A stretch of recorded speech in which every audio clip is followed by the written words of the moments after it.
A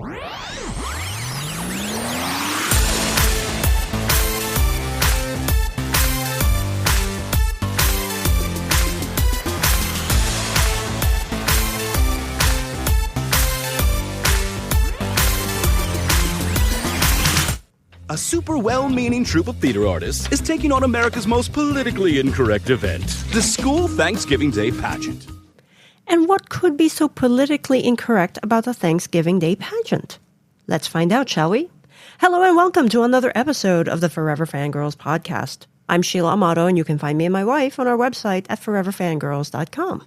And I'm Kimberly Amato, and you can also find us on most social media platforms under the handle at ForeverFanPod. We are your hosts, and we're glad you can join us. In today's episode, we're going to be covering another Broadway play titled The Thanksgiving Play. Yeah, so this is a more lighthearted episode.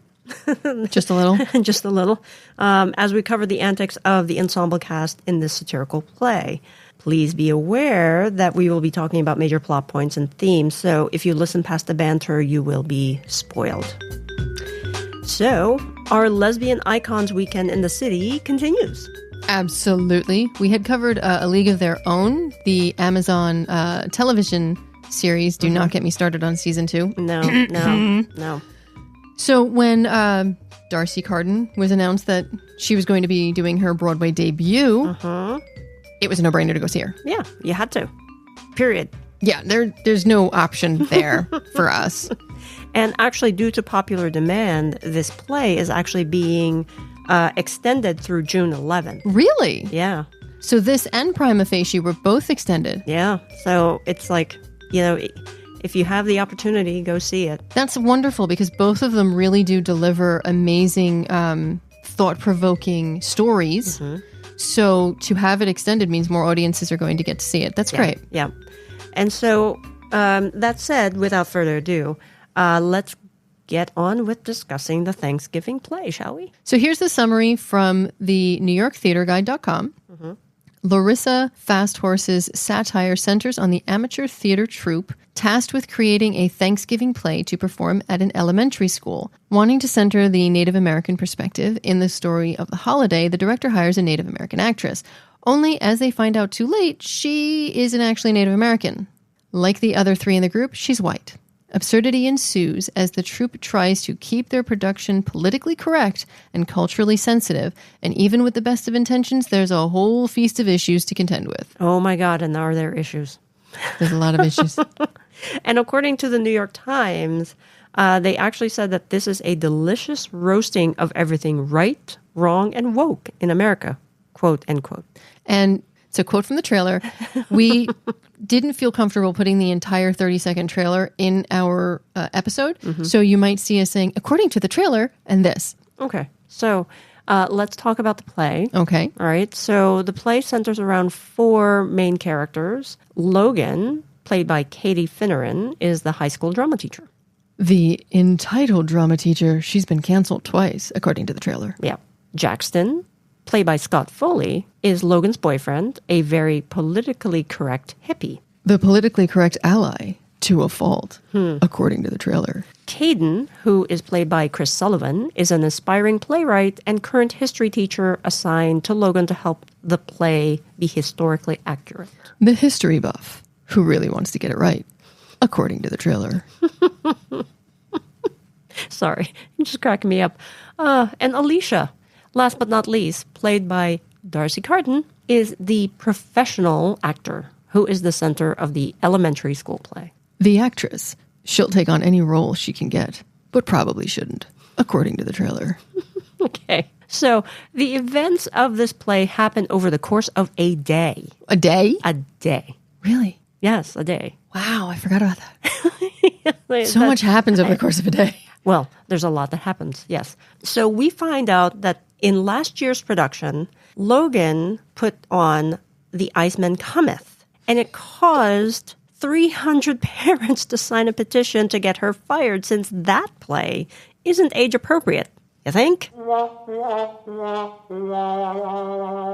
My sentiments exactly. Anyway, to make up for it and to try to keep her job, she applied and received several, quote, culturally sensitive and inclusive grants, including one to hire a professional Native American actor. The play that she's putting on now is called The First Thanksgiving. So the school assigns a high school teacher from a neighboring school to ensure that the facts are accurately presented historically.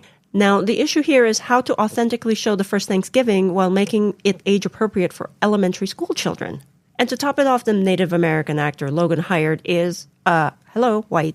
So the crew tries to make the best of the situation. I mean, what else can they do? But they rapidly go down the rabbit hole until they find themselves bowling with effigies of severed heads complete with fake blood. And apparently this was an actual event that happened in 1631 Cape Cod. Eventually, they all realize that perhaps the best thing for them to do is to step aside and just be quiet so that others can tell the story authentically, no matter how harsh the story may seem in the light of day. Yep. It's a lot. It is a lot. So shall we start talking about the good then? Sure. I will let you start. All right. Well, we have to say it's a top-notch cast. Right? Yeah, you've got Tony Award winner, Emmy nominees. Yeah. I mean, if we're going to just discuss the D'Arcy Carden first, Broadway debut, really... She was the main draw for me, honestly. Yeah, well, again, we wouldn't have known about the play had I not, I guess, the algorithms knew that I was going to see plays, and then I followed D'Arcy on Instagram, and all of a sudden it started popping up on Instagram, and we were actually in the city to see Six. And I happened to be on my phone, and I was like, oh, do you want to see this? D'Arcy's in it. I had no idea what it was about. Right. Neither did I. And I'm like, you know what? I don't want to be spoiled. Let's just go in and see what it's about. Yeah, and that's exactly what we did. Yeah. But it didn't seem like she had an overwhelming amount of dialogue. No, she's supposed to be the ditzy actor. Yeah. But what she did with so little, like that Starbucks cup with all the whipped cream, like it was like 45 minutes of her trying to drink this thing. And the way she's like licking the straw, like people were dying laughing. Because the way she did it was really, really hilarious. I actually thought that you were going to talk about a grape that she was going to eat in 100 different pieces. She ate a grape in 100 different pieces. Wait, I don't remember this. Really? No, I'm being honest. I was too focused on the fact that like it was Starbucks. Oh my God, she was like standing to the side while the other three characters were like trying to figure out like the plot of the story, how they were going to do it. There wasn't really no script. And so she was in the corner just like eating her little grape. So may the grape be with you? I wonder if that's a satirical look at actors because they're told to stay thin, don't eat. Eat like, what is it? The joke is one piece of pepperoni. Oh my God. I don't know, but I was fixated on that while, you know, in the background noise essentially is all of this chaos going on. Or when and she's there like, she is eating her grape. When she's like, what do? You just lay back and you're like, what am I doing now? Stare at the sky. And do what? Nothing. And again, it goes to the writing first. So I will always say that you can have an amazing show and have okay writing. But when you have great writing and then you have a great cast, you get the Thanksgiving play or like Prima Facie and something like that. So you get a great show. And D'Arcy really capitalizes on what's on the page and brings it to life. And I think every cast member does that in a different way. Yeah. And, you know, the fact that Scott Foley is also in this, I have to admit that I saw him in Felicity all those years ago in the early 90s, I think it was. And I had like a teeny tiny crush on him. Are you serious? Just teeny tiny? A teeny tiny crush on him. Why do I not believe you it was teeny tiny? Because it was a teeny tiny crush. Is this going to be a TikTok challenge thing? It's like who you had a crush on and thought you'd marry and then like a picture of Scott Foley and then me? No, not at all. Anyway, watching him on stage, it was just incredible seeing him. And that, you know, all these years later, he's still fit. I'm like, what? But anyway, I love the fact that, you know, he was so straight-laced at the beginning. And then towards the end, you know, he has paint and like is Braveheart and, you know, throwing these effigies all over the place. And then Chris Sullivan, I mean, we know him from This Is Us. He's a playwright and he's trying to do all this stuff and he writes lines that get read as if they're porn. And it's not intended to be. It's like, you know, do you want, you know, my breast? And it's about the turkey. it is a Thanksgiving play, so yes. But so it's not meant to be that way, but it's read that way, and you just start laughing because even the best, what is it? The road to hell is paved with the best intentions or good intentions. So, it's fitting. Even the play that he writes that they finally want to give like a chance to is just completely taken out of context. Oh, God, yeah. And I can relate to his plight, right? He's an elementary school teacher. He writes these plays, and his script is read by elementary school children. Mm-hmm. And now there's a chance for his play to actually be read by actual actors. I'm putting air quotes around actors that are adults. And he's just like, this is my chance. And I'm like, oh. And then every time he says separatists to try to correct them, it gets more and more emphatic throughout the whole thing. It's funny. Yeah, it is. It's hilarious. I mean, it's a satire, right? That's the point. And I have to admit, I did not know who Katie Finneran was. Mm-hmm. And that's bad on my part because as a person who enjoys Broadway, I should know. And I didn't. Yeah. And she's just hysterical. Oh my God. She's just, her character wants to do the right thing. And at every turn, it's just the wrong execution. And I remember you and I were looking at each other going, my God, if she just stopped for like 2 seconds and took a breath, she might realize why that last thing failed and how to do it differently. And I guess maybe that was the point, you know, and again, this goes down to writing. Mm-hmm. Yeah. That makes you laugh and that gave the actors something to excel at. Mm-hmm. And really presents it in such a way where you're laughing, you see the absurdity of all of it, and you see the point she's trying to make through it as well. Right. When we were at the theater, right, there's this big poster or something. It actually does say that, she's the first Native American playwright on Broadway. And she was doing some interviews, and the one that I saw from Variety, actually, she was saying that her plays before this, they would develop it, they would pay for it, but it would never get to the stage. And the reason that she was given was that it was because it was uncastable because she has Native American characters. So what did she do? Instead of saying, all right, I quit, she actually said, okay, that door is closed. I see an open window. Let me create a play that has all, what did she call it? White presenting people so that the play gets made. And now, this was back in, I think they said 2015. Yeah, that's what I read. And then 2018, it was off Broadway, and it's been one of the most put on plays because of the way she presented it. And now it's on Broadway. And because now that door is open, she now has 5 other plays coming that have Native American characters. Kudos to her, though. Right? To keep trying, to persevere through that.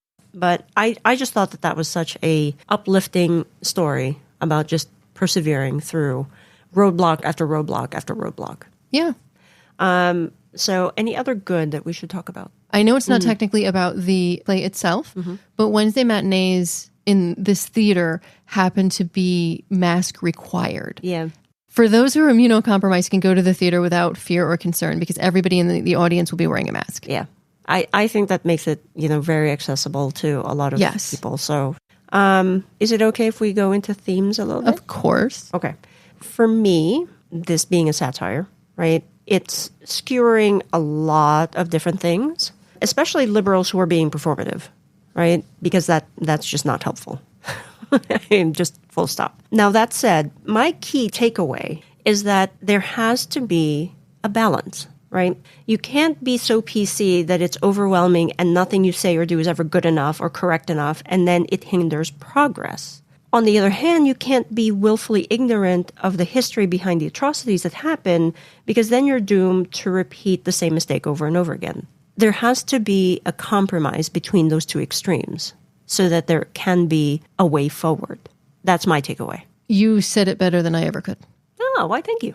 I remember we left the theater and we were discussing this in a current political landscape, how there's this pendulum and it swings so far one way and eventually it'll swing back the other way. But there's always a period where there's kind of everybody's happy and it's in the middle. But unfortunately, it feels as if lately that middle ground is being lost.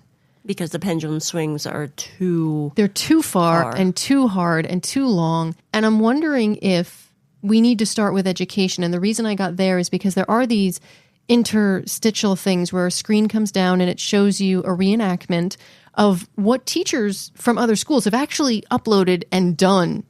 Yeah. And it's funny, but it's funny in that, oh my God. Wow, that's a jinx. Kind of way. Yeah. Because that's exactly how we both felt seeing it in the play. Yeah. It's harsh. Mm-hmm. Education really does need an overhaul. Yeah. Do you have any other themes that you want to discuss? No, I think that was it. So do you want to go into the bad? Do you have any bad? Okay, so for me, right, it's not a bad per se. Okay. Now, this play is an hour and 30 minutes, right? Yes. There's no intermission. Okay. And, 90 minutes is a long time, but it felt very short to me. It felt like we were there, I was laughing so hard, and then it was over. So it's a bad because you wanted more. It's a bad because I wanted more. Okay, I was trying to figure out how that was bad for a second. Okay. But I said, it's not that it's a bad per se. No, I agree. I agree with you. If that's considered a quote unquote bad, I would agree with you. So, do you have any other bad other than that? No. Okay, then. So we will be moving right on to the cute. Moving right along. Now, why did I bring the Muppets into this? I don't know. Okay, so going to the cute. Can I first do a tangent in the cute? Sure. And actually, you know what? I want to go back to the good for a second. Kind of cute, but also good. Is how every single member of the cast, when they come out, they spend so much time individually with every person waiting for an autograph. Oh, I know. It's great.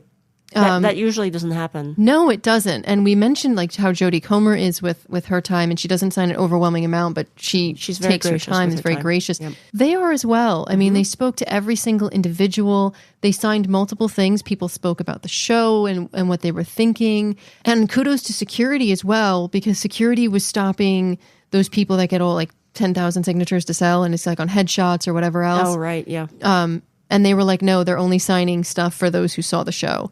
And they were protecting their people. Yeah. You mentioned that you overheard that one of the security guards actually said that if they don't support you, don't support them. Yeah. I've never heard that before. I've never heard that either. And you know what? That's actually a good thing, because doing a play like this, it's hard work. Mm-hmm.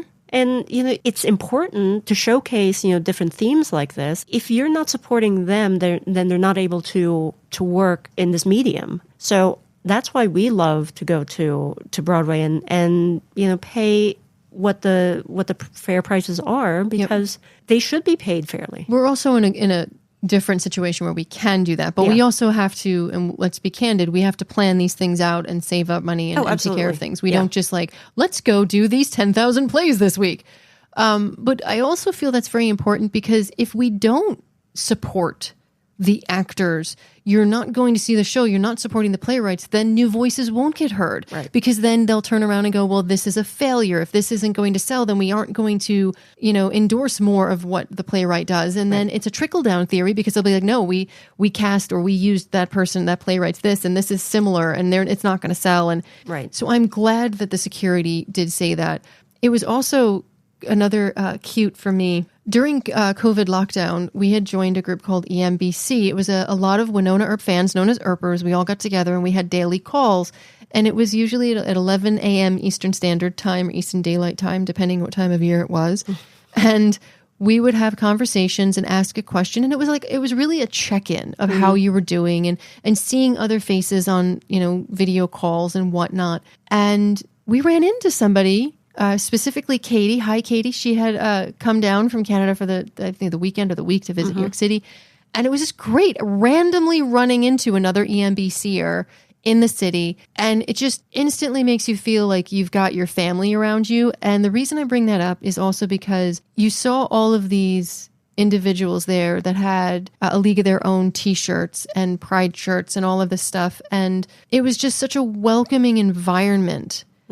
even D'Arcy, when our friend Leah had made these little Greta and Carson little stuffies, we showed them to D'Arcy and gave them to D'Arcy. And D'Arcy took our phone and did a video for Leah. I know. I did not expect that to happen. We didn't ask for it. It wasn't prompted, but it just goes to the kindness and the wonderful people that are a part of this. And you need that to bring across such a serious topic. Right. We should actually link that in the show notes if we can, the little video. I think it would be cute. Okay. The other thing that just popped into my head as you were talking about that is we actually saw Alfred Molina, the actor. Doc Ock, yes. Yeah. He was by the stage door. He was away from the barricades. He was just waiting for the cast to come out because he saw the play himself. And he was talking to each of them individually, and nobody bothered him. Nobody bothered him. I wanted to take a photo of him, but you and I had a conversation, and we were like, no, don't. So I took a photo from a distance with my zoom lens. Right. I so wanted to do that because I'm just like Spider-Man. But I just didn't want to bother him because it seemed like he was there to support the cast and he was talking to other people, so I didn't want to disturb him. Yeah, agreed. So yeah. Another thing that I thought was cute that actually happened in the play: the theater, R-E or E-R. I was dying at that because my That's friends a controversy in and of itself. Yeah, exactly. That's what they said. And the thing is, my friends and I argue it all the time because when I write a book and I'll put theater, they're like, it's R-E. I'm like, I'm writing it in a novel. It's E-R. But you're writing it for a play. Is it R-E? I'm just like, can I just have it be E-R? Because I get so confused. Oh my God. Any other cute then? The scenes where Jackson and Logan, they're in a relationship and they have to have the conscious uncoupling before everybody shows up. Yes. And so she will close her hands over her private area and then he kind of uses his right arm and closes it over his private area. And then they wipe each other's arms down and washing it away and the door is closed. And then at the end of the play, she's looking so horrified and dejected as to what she's doing. And all of a sudden he looks up at her with those puppy dog eyes and he opens up his area and she does hers. And then it's like, oh my God. I know. It's like, what? Really? And I looked at you, I was like, I'm really hoping people don't do this, but considering it's based on this satirical type thing, I'm sure the playwrights come across people that may do things like that. And then they have a ritual to be professional around other people. And I just looked at you, I'm like, isn't that just common sense? As we were talking, that can be a really educational piece that you have to be professional around other people. Wow. Who knows? Wow. But anyway. Theater. E-R-R-E. Well, start coughing. I'm laughing so hard. So for me, the cute that sticks with me is right before the scene that you're talking about. It's Caden and Alicia who finally kind of get together. Throughout the play, Caden is trying to hit on Alicia, right? And towards the end, she finally kind of says yes to him. And he's all giddy. And he's he doesn't know what to do with himself because he's gotten no for so long. It's like, wait, she said yes? She actually said yes? What am I doing now? Yes. His expression was wait a minute. I wasn't prepared for this. It was adorable.